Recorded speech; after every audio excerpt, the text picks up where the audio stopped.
સુરતના માંગરોળમાં ગેંગરેપ કેસના બે નરાધમોને આજીવન કેદની સજા. સુરત પોક્સો કોર્ટે ઝડપી ટ્રાયલ ચલાવી 130 દિવસમાં જ આપ્યો ચુકાદો.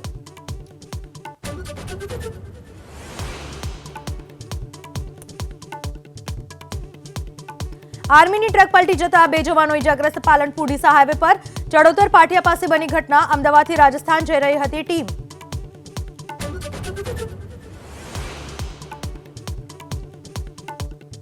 રાજ્યમાં ફેબ્રુઆરીમાં જ વધ્યો ગરમીનો પારો. સામાન્ય કરતા 4 ડિગ્રી વધ્યું મહત્તમ તાપમાન. અમદાવાદ સહિત મોટાભાગના શહેરોમાં મહત્તમ તાપમાન 34 ડિગ્રીને પાર.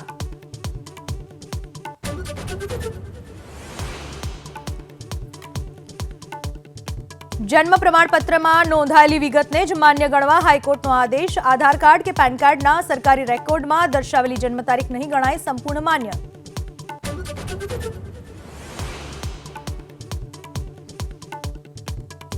બિહારના જમુઈમાં બે જૂથ વચ્ચે હિંસા.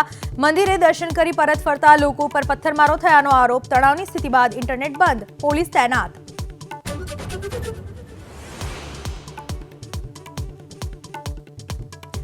અમેરિકાથી ડિપોર્ટ અમૃતસરના મનદીપ સિંહે શેર કર્યા ડંકી રૂટના વિડીયો. જંગલમાં કેમ્પ અને નદી પાર કરી પનામાથી અમેરિકા જવાનો કર્યો હતો પ્રયાસ.